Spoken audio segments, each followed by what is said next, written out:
Howdy, howdy everyone. Welcome back. We haven't done a taste test in like, what is it, 2 weeks now? I mean, this is the second week and we're doing it, but it feels like it's been forever. We did all the taste tests yesterday. I was gonna say we just did one yesterday. But not Trader Joe's, so That's correct. It's been a second. But we did enjoy our Christmas and it was nice to have a little bit of a, you know, some downtime. So I hope you guys enjoyed your Christmas as well and all the holiday festivities. And if you're ready to go to see us try some foods in this week's Trader Joe's taste test, make sure to give this video a thumbs up and subscribe if you haven't yet already. Now it is time to get right into this awesome taste test with 2 items to try. All right, let's get right into it. All right, ooh baby, just hold tight. We're up at the moonlight. Believe in the magic. This is Tim and Katie from the future. But seriously, we forgot to add the soft licorice twist, which I can't believe because I have had comments about this and they want us to try it. So if there's ever something that you have that you buy all the time at Trader Joe's and now you just noticed, hey, it's a little off, something's weird about it, will you guys try it and let us know? That's what we're doing because we've heard that this licorice is different. Changed. And so we're gonna try it because we love this and we haven't bought it in, I don't know, maybe a month or 2. At least, So yeah. It's time to decide if maybe that person got a bad bag or maybe things have changed. Okay. Here So we here go. they are, in case you have never seen these. They're little Soft licorice twist, strawberry. little pieces. And let's try it. I think they're the same. I don't notice anything different, do you? Flavor-wise, they are the same. They do feel a lot more firm and much more chewy. So just FYI, whenever Tim and I buy these bags, we go and squeeze them to see if there's soft licorice in the bag. Because some bags are hit and miss. Sometimes you get a really hard bag where the pieces are so hard you kind of have to use your molars to bite into it. This one is close to that, but it's not quite there. The flavor though tastes exactly the same to me. So maybe you got a bad batch. To the I don't person. know. I still love those though. Yeah, they're still delicious. They taste good. But if you're looking for really soft licorice, you kind of have to give these a little squeeze test before. And the bouncier they are, the softer they are, and the softest ones are the best ones. Yeah, I really love these. The strawberry ones are great. There's also the 3-pack that have the 3 different flavors. What I like about all of the different flavors is that they're not overpowering. They're kind of like, you don't really think that they're that great until you look down and you realize you've eaten a bunch of them. Yeah. But I definitely love these for sure. Okay, now we are going back to the regular haul, but happy Saturday, everybody. Enjoy the rest of the video. Well, if you saw the haul, you know there's only one new item that came into Trader Joe's, at least at our Trader Joe's. There were the tofu sheets, but my Trader Joe's unfortunately was out of stock of them, so they got like 1 or 2 shipments in, and then they went out of stock, as they do, because they're new, and then oh man, I'm so bummed. yeah, my old coworker slash friend was like, hey, they're supposed to come in on Saturday. So unfortunately, we filmed these videos Friday, so it will have to wait until next week. But we do have the Tortilla Española, and it looks like this. It is giant, and let me just tell you, it has some weight to it.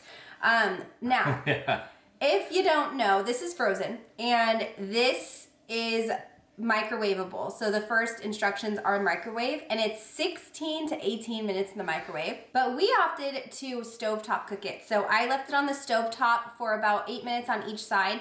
It doesn't tell you to put a lid on it, but I did because it felt like it was just getting really burned, even though I had it on the lowest setting.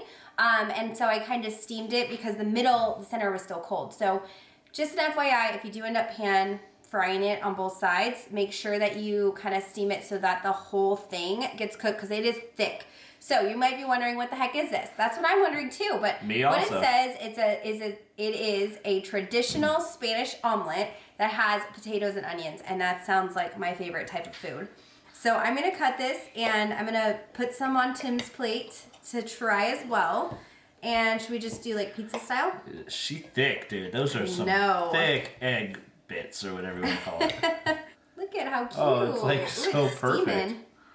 Wow. I'm just gonna dig right in here. I'm gonna show everybody the thickness Okay. It looks like lemon cheesecake. Honestly, it does. Besides the steaming part. All right, let's dig in, hon. Let's do it. Okay. It tastes like potato. Yeah, I was gonna say it's a lot more potato than egg. I thought it was gonna be an egg dish. With potato, but it's the other way around. It's like cutting into like a mashed potato loaf, like a meatloaf mashed potato. Yeah. Very dense. Like the density is, I think, the thing that stands out to me the most. There's no air bubbles. There's no pockets. It's like it's full, dense potato, onion, egg. You can taste the egg for sure. Like there's a definite egg flavor in here. The onion, I wish I had a little bit more onion flavor. Honestly, if I'm gonna tell you like flavor wise, to me this tastes a lot like a mix between a tater tot and a latke. Like I have like a lot of it's a lot of potato. I think it would be really good with some salsa or something added to it, because at this point it just tastes a lot like potato and egg. So yes, we have the pico. We've got some Pico de Gallo. Yeah, you know what? I think I'm gonna bust it open. Let's try it. Because this taste test was so small that I was like, you know what? I want to add some of my favorites. So the Pico de Gallo, this one's mild. They also have a hot version too. But because I make our family meals with this, I don't like to get the really hot because then Benson won't like it. So I love this pico. And then I also brought out the blue corn tortilla chips that I showed in the haul. These are my old bag that I haven't quite finished yet, but we love these. So I thought while we drink our wine, because we did open the new wine that we purchased as well, because it's such a small video that we thought maybe it'd be fun to try that. But let's try this with the pico. Yeah, I would just say, talking about this Tortilla Española, it definitely needs something, I think, because it's kind of bland as it is. Like we said, it tastes mostly like potato. And so whether it's hot sauce, that's good, or like we're doing here, Pico de Gallo, I think this is just, it just needs a little extra life to it. It would be really good with like chives. Yeah. Like added chives to it, I can see that. Some fresh herbs, but the Pico de Gallo is really good. I mean, tomato. Can you go wrong? No. You cannot. No. Yes. No. I think it's debatable. Tomato for life. Yeah, it's definitely much improved with Pico de Gallo on there. And, you know, it could be, you can take guacamole, sour cream, some hot sauce. Guacamole's a good idea, too. I like that idea. Like, this is a great base. It's thick and filling. I think easily, you could probably have 4 people can probably have, you know, 4 like small people. Not me. I just like half of that thing. I'm like, but yeah, 4 people, but not you. Yeah, exactly. we could all have our own like meal because the base is pretty plain, egg, potato, and you could do pico. I could do salsa. Somebody could do guac, and all of it together. I think would be really good. I think if you're gonna buy it, just be prepared that you will, unless you're somebody that prefers like a more bland and like not as seasoned food. This is kind of maybe your style, because this is definitely for somebody that just isn't into like a lot of flavor and seasonings and things like that. Where Tim and I, we do like flavor. We want to taste a lot of the things going on in our food. Yeah. And so I think if you're gonna get this, definitely get creative with it. And obviously let me know in the comments below what your ideas are for this, because I would love to hear if you have some more creative ideas than just like adding, you know, the things that we already mentioned. Because I do think there's people that have like the most creative ideas that tell me things that I'm like, you know what it needs. What? Cheese. Cheese. Yeah. I thought you were gonna say bacon. Oh, of course. I was like waiting for the meat, so I was like, okay, is it gonna be bacon? Or I know it wasn't gonna be sausage because you don't like sausage. Yeah, that's true. I do think bacon would be bomb with this. I mean, you could put bacon on the top, like bacon bits, and then cheese, and then like melt all that. Oh, it's like a pizza. You're starting to make a pizza out of it. Yeah. But yeah, I think it's worth giving it a try. It's so when we originally saw how much it cost, it was $5.50. It seemed like kind of a lot, but when you feel how heavy this is, and the fact that it can feed like up to 4 people, I feel like that's a pretty good deal, you know. And try it if you want. Otherwise, if you're not into egg and potato together, then this is just not your thing. But it definitely needs a little bit more than what it has. So we are moving on. I'm not gonna quite put the lid on this salsa because we are gonna have a couple chips with it. I know it's like chips and salsa, and you guys are like, well, we know chips and salsa, but have you tried these blue corn? Do you know about the blue stuff? But we are gonna try this new wine. This is, what is this one called? This is called the, well, shoot, don't roast me, people. It's called the Patra Ferno Primitivo. Puglia, and then a whole bunch of Italian words that I'm not going to try to read. Yeah. But yeah, Primitivo is an Italian wine, which I love Italian wines. So let's give it a try and see how it is. So before we get into it, was this the more expensive bottle that we purchased, or was it the other one? Yeah, this is. I think it was $12.99, and then the other one was $5.99. That's right. Okay, so this one was a recommendation from a prior coworker. So we'll see if he's right. Ooh, he's definitely right. Yeah, it's, you know like what? That. This is a lot sweeter than what I'm used to. Yeah, but I like it. It's not like a sweet wine. To me, it does. It tastes like almost like a dessert wine. Not to you. Not it's that just, much. We don't drink sweet wine. So for me, this is very, like, way sweeter than I would normally drink. Let me taste again. Yeah, I mean, I do know what you're talking about, but I just don't think it's, like, overly sweet. Like, I wouldn't think of this as, like, a... It's not, it's not like quite making me be like, ooh, that's a really sweet, but it's like on the border for me of being almost too sweet. It's enjoyable. It's smooth. I feel like it'd be really good with some like fresh berries, like blueberries and strawberries and stuff. Like that to me sounds like this would go really well with this wine. But I think it's really good as far as the price point goes. I feel like it's a fair price for this wine because it does taste like it's a good quality wine. Yeah. Would I go for it again? I'm not sure. I think I would. You would? I think so, yeah. It's good. I like it. Yeah. Yeah. I like it, but it's just not like something I would gravitate toward. Yeah, I would say, I think that it's somewhat bold with sweet, like, undertones, not necessarily, like, in-your-face sweet. Okay. And I think maybe not something like a steak because it has that sweetness to it. At the same time, I wouldn't necessarily label it as a dessert wine. Honestly, I don't know what you would pair it with. Maybe a salad or something. Yeah, I mean... Maybe. I know, it's... Salad and wine, it doesn't really go... I wouldn't think of salad and wine going together, but I guess yeah, but if people put, like, chicken and stuff in their salads, so I feel like... I feel like every time I take a sip, it kind of tastes different each time. You know what I mean? Like, yeah, I feel like the flavor is building now, and every time I take a sip, it actually almost tastes a little bit drier at the end. Like, after I drink it and then I taste it, my tongue feels a little dry. I'm going to try it one more time. Yeah, I mean, it is a good bottle. It's a great bottle. It's 15%? Yeah. Oh my gosh. Yeah, it is. That's probably why it tastes so smooth, honestly, just because they say the higher alcohol content, the longer they've been sitting in the barrel, and that makes it, like, a lot smoother, is what I've learned. What? They totally schooled me. So I was saying not to pair it with a steak, but... It says steak. I'm wrong. So what it says here is pair with grilled steak, tomato-based dishes, and roasted chicken. I would agree with chicken and tomato. Yeah. The steak one, I was like, okay, maybe, but it's really good. Tomato. So maybe a pasta dish, actually. Yeah. You know what? Like, I would be willing to try this with a pasta dish. It's interesting, and yeah, it's a unique wine, and I always like trying new wines. So this is fun for me, even though it's maybe not my all-time favorite or something I would love and buy every time. Like, it's still fun to try, and I'm not bummed out by it. Do you feel like it's a high-quality wine, just not your particular flavor?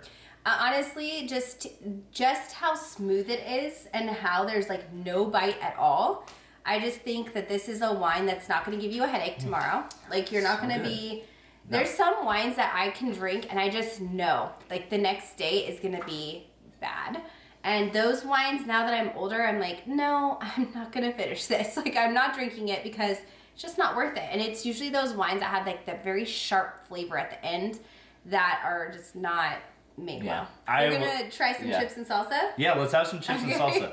So we're going to start off here. Obviously, we know chips and salsa, but these are the blue corn tortilla chips. Mm-hmm. And, you know, organic. They are organic. I will tell you, when I first had these, I wasn't thrilled to try them. I was like, because of the color? Because of the color. I was like, well, I'm not used to this. A blue tortilla chip? Yeah. What? But then the thing that makes these, well, let's try them first, and before I start saying anything, I know. leave you guys in suspense a little bit. I mean, and this is silly, but we really just kind of want to hang out with you guys and, you know, give you guys a good video. And these last 2 weeks at Trader Joe's have been meh with the new stuff, which is fine because that's what they do at the end of the year. So the thing that makes these chips special is the texture. It's a perfect crunch. It's like kind of airy and fluffy, kind of a little bit, but the salt, it's definitely a salty chip, but not anything that's like crazy. And it goes really well because it still holds up pretty well with like a dip, but it has that like flaky, airy crunch to it that's just unbeatable. You know, and they're on top of that, because all those points I 100% agree with. Like, the saltiness of these chips it's on point. Like, if you like a salty tortilla chip, this is it right here. This is salty. Like, so if you don't like salt, do not get these. These are very salty, which are phenomenal with a Pico de Gallo, because I feel like the salt and the tomato, it just goes so well. But I will say that, so I don't know if you guys eat tortilla chips like I do. I make them into a meal. I do nachos, I do chips and salsa. I absolutely love chips and tortilla chips. And I will do even like a taco salad and put some tortilla chips on the side and eat them. So something I've found with tortilla chips that are just kind of lower quality, same with tater tots that I talked about, is they oil. Yeah. So a lot of times when you've eaten a few tortilla chips, or more than a few, and you start having that gross oil in your mouth, and then you might even get, this is gross, but oil burps, where you like, you know, you burp and you taste like the oil. It's sick. Yeah. It's sick. But if you're eating beans and tortilla chips, sometimes that happens. Just keeping it real with you guys. But yeah, I would just say that these don't have like the nasty tasting oils that some of the other tortilla chips do have, and I can only have a few of those tortilla chips because I'm like, ew, these are just gross, and then they give you a stomach ache, and it's just not comfortable. So all of that to say that we love these chips. They're one of our favorites, and if you guys are looking for a new tortilla tip to try, yes, I can't say enough how great those are as well. But what we haven't really given much of a review on is the Pico de Gallo. So you are the Pico de Gallo. So tell us, Pico de Gallo, how's the Pico de Gallo? Okay, so first of all, Pico de Gallo I love because it is actual chopped tomatoes, and I love tomatoes, I love onions, and it just has like a nice overall flavor. It's well balanced. It's not spicy, so a lot of times I like actually eating Pico de Gallo with just like a fork or a spoon as a salad myself. Well, you know, I like that. Baja Fresh, I would get like 10 cups of the Baja Fresh Pico, and I would eat it with a spoon. I loved it so much. And there's no more Baja Freshes where we live. So anyway, I just think that if you're somebody that likes tomato and you like to have like something to bite into, don't get me wrong, I love a pureed salsa too. But I really like Pico because it's good. Anything to add to that for your Pico experience? Because you're not a tomato guy, but you like it. I like the onion flavor that it has. Like, it's got diced onions in there, and it's very watery. It is, yeah. So I don't know. I would probably prefer it a little bit chunkier, just a little bit. So I will say, it's funny that you say that, because Trader Joe's has added a lot more liquid to these than the actual chopped stuff. I knew it. Because it was never like, this is like mostly water and whatever, vinegar or whatever they add to this. Mostly it's that, because this is like a brand new thing, and it's just floating in water. So that's kind of annoying, because it never was like that before. We are going to close this out with the question of the week. And Tim's jumping ahead. Sorry. But yeah, we have the question of the week, and this one is going to be geared toward New Year's, and I'm not going to ask you what your resolution is. I'm not. What I'm going to ask you is, what is something that you've always wanted to do or accomplish that you haven't done yet, but you are going to do in 2024? So it kind of is like a resolution, but it's not something that like, oh, I'm going to lose 20 pounds. Like, well, maybe that is your thing. But I'm just saying in general, like, what's something that you've determined in your life that is going to happen and something that you want to change? And I have my answer. Do you want me to go first? Yeah, you go first. I have no idea. For me, I think I've touched on this actually briefly before in another question, but we have a lot of clutter, and it's just things that have accumulated over the years. Like, for example, I still have Benson's crib. I've been trying to sell that thing. It's a Pottery Barn crib. It's really nice, but I don't want to, you know, I want to make sure it goes to a good home, and I just love that crib, but it's just not necessary. And if that means in 2024 I do need to give it away, then I am. We are going to have a garage sale finally. We've lived in our house for 6 years, and it's just time to get rid of the clutter and kind of just appreciate the things that we have and not needing more, because that's kind of something we changed this year in Christmas. We definitely did a lighter Christmas for each other, and I will say that was the best decision. At first, I thought it was going to be tricky because we always get each other like a big gift and we splurge and we go crazy, and like this year we just didn't. We just said, no, we can't do it.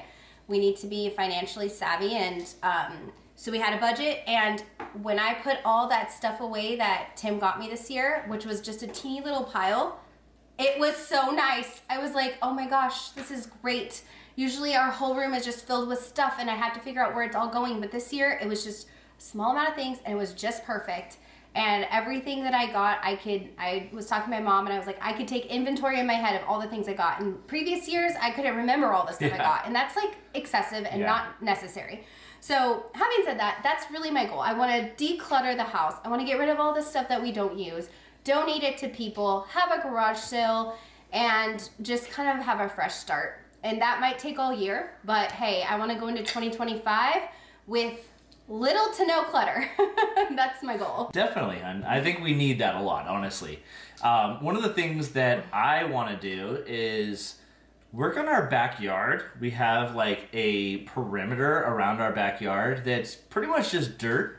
This year, I'm putting plants and flowers, and I'm gonna do it. I just have to fix the sprinkler system a little bit, and then for the future of the eternity that this house exists, we're gonna have pretty plants along the perimeter. Yeah, that's a good one too. I think it's just for us, it's gonna be the year of home improvements, whether it be decluttering or fixing up the backyard or whatever else we're gonna do. But that's our focus. So I can't wait to hear what you guys have to say. And with that, thank you so much for watching this video. I know it was really long and that we had barely anything to try, but sometimes that's when we talk the most. So thanks for sticking it out till the end, those of you that did. And if you are still here and you haven't clicked that thumbs up button, if you like the video, please do that, and subscribe if you're new to the channel, or if you've been watching a few videos, it's time to subscribe to support us. So thank you for doing that, and we hope you guys have a very